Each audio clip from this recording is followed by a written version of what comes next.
Ladies and gentlemen, members of the jury, members of the Roll the Tape film crew, I'm going to keep this short and sweet. Frank versus Tank.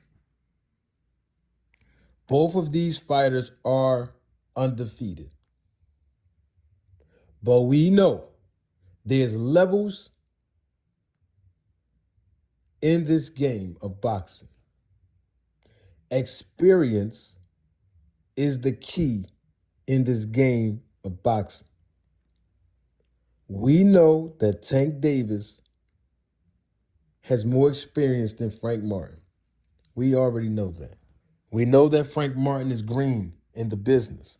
We know that this is his first time fighting on this level, in this capacity, under these big lights, on this type of stage. There's only one way that Frank Martin has to go into this fight with all of those disadvantages against him. He's going to have to turn this into a dog fight. And what I mean by dog fight, I do not mean get into these wild exchanges with Tank Davis. What I mean by dog fight is he's got to be the dog, the bigger dog. Because we know that Frank Martin is the naturally bigger man in this fight. And so what he needs to do is turn this into a dog fight by first establishing that he is a dog. And how does he establish that? Press the action. Back Tank up. Let Tank throw punches on his back foot. Let Tank back up to the ropes so that you can attack his body. Because we know that Frank Martin has his money punch in that straight left hand. I've been telling y'all this for weeks now. The straight left hand is his money punch. If Frank Martin think that he can just keep throwing this straight left hand and that's it, and then he think he's going to hurt Tank or win this fight off of that, it's not going to happen. Not tonight. Not against Tank. He has to mix up his punches. We have to see him take it to the next level. Make this a dog fight. Let Tank know that you're not coming in here to lay down. That you coming in here to work. I know that we've heard Errol Spence use the word dominate. Show him, Frank, that you are willing to dominate. And of course, if you're going to dominate, if Frank's going to dominate, if Frank's going to turn this into a dogfight, he's got to basically jump out the frying pan into the fire. That's what he's going to have to do tonight. He's got to make this a dogfight. He's got to press the action, back Tank up, attack Tank to the body, which is something that most fighters don't do. Don't forget, Frank Martin is a southpaw. We know that a good jab from a southpaw onto another southpaw, which we know Tank is a southpaw as well, is always a good weapon against a southpaw from another southpaw. Always. And so, yes, keep pumping that jab out there, Frank Martin. Disrupt the timing and rhythm of Tank. Don't get in there trying to outbox Tank, because it's not going to happen. Tank Davis is very underrated when we talk about his boxing abilities. Most people don't give Tank credit for his boxing ability, and he has good boxing ability. He can box. You seen what he did to Pitbull Cruz when Pitbull Cruz turned it into a dogfight. That's the game plan that Frank Martin has to adopt. That's the blueprint that Frank Martin is going to have to make a carbon copy of. He's got to press the action. He can't let Tank get comfortable setting up his shots. Can't let Tank get comfortable countering. Can't let Tank get comfortable planting his feet. He's going against a guy who has more experience than him, who has more amateur experience than him. Of course, we know he has more opponents than him and has more boxing capabilities than him. He's going to have to go in there and attack Tank Davis.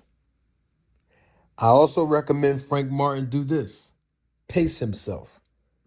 We know after 8 and 9 rounds in the previous fights that we've seen Frank Martin compete in, the ones that went the distance, he start fading in the later rounds. Fatigue start kicking in. His punch output reduces. His punching power reduces significantly.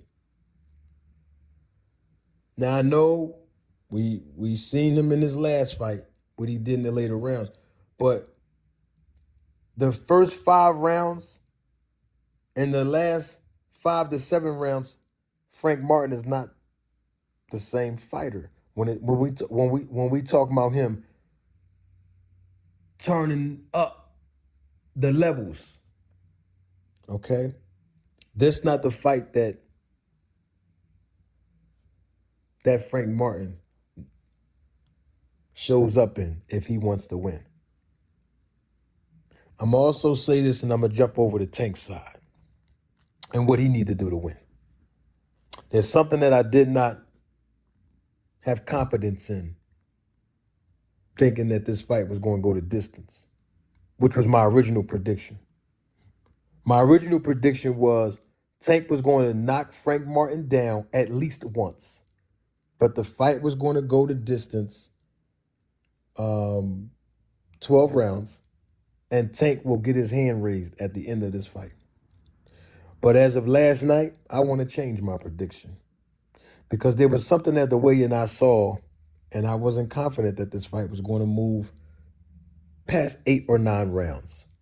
And that is the fact that at the weigh-in, I saw that Frank Martin had some weight issues significantly in this training camp. How do I know that? Well, all you got to do is look at his face and his body. His face and his body sinking in. Did y'all see that? I know you did. That's a recipe for disaster. After he rehydrates, his body may not feel the same in that ring. He might not be able to move. His mind is saying move over here to the left, to the right, pick it up with speed, but his body may not be able to adjust to what his mind telling him to do. And that's because of the weight. So I'm more confident that this fight might not go the full 12 rounds for Frank Martin. But what do I know? I'm not a in-ring boxing expert, right? I told you that before. All Tank has to do is beat Tank Davis. That's it. Get on the inside, Tank. Bang Frank Martin to the body. Land that uppercut, that left uppercut when he's in range. Head movement, which is something that we don't see Tank do a lot. He gets tagged a lot, especially from southpaws, like when he fought Hector Garcia. All right? Throw those feints. Tank do a really good job throwing feints and counter punching. Watch Tank. He sets up his shots really well. He has good eye and hand coordination and good IQ. A lot of people don't give him credit for these things, and good boxing skills. Tank is really that bull. Like, he nice. For real like that. He like that. I don't see this fight going past 8 or 9 rounds. But even if it does, I believe Tank Davis will have his hand raised in this fight. Okay? And this is not a knock on Frank Martin. I think if he performs well, even in the loss, his career can still and will still go to the next level. You heard it first right here, live and living color. You ain't find this information nowhere else. The information I'm talking about is when I always tell you all what I always say. A fighter can lose a fight but gain a fan based on their performance. We've seen what happened to Isaac Pitbull Cruz. He lost to Tank Davis, but he's gained fan after fan after fan after fan after the fight that he had with Tank because of his performance. And if Frank Davis can have a good performance overall in this fight against a guy who's special like Tank, he will win and gain a fan. No, he won't win the fight, but he'll gain a fan, is what I'm saying. Even if he loses, he'll still win a fan. And that's what this business is all about.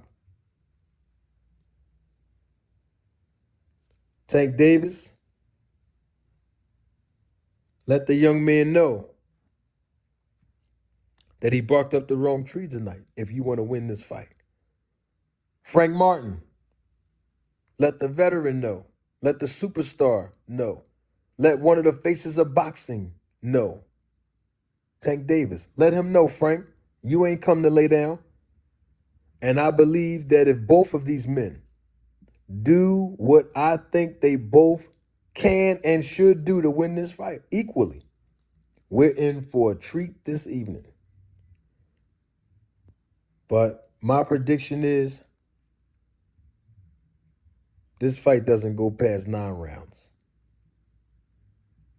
That's just my prediction in favor of Tank Davis. Man, I'm doing way too much talking. Don't take my word for it. Roll the tape.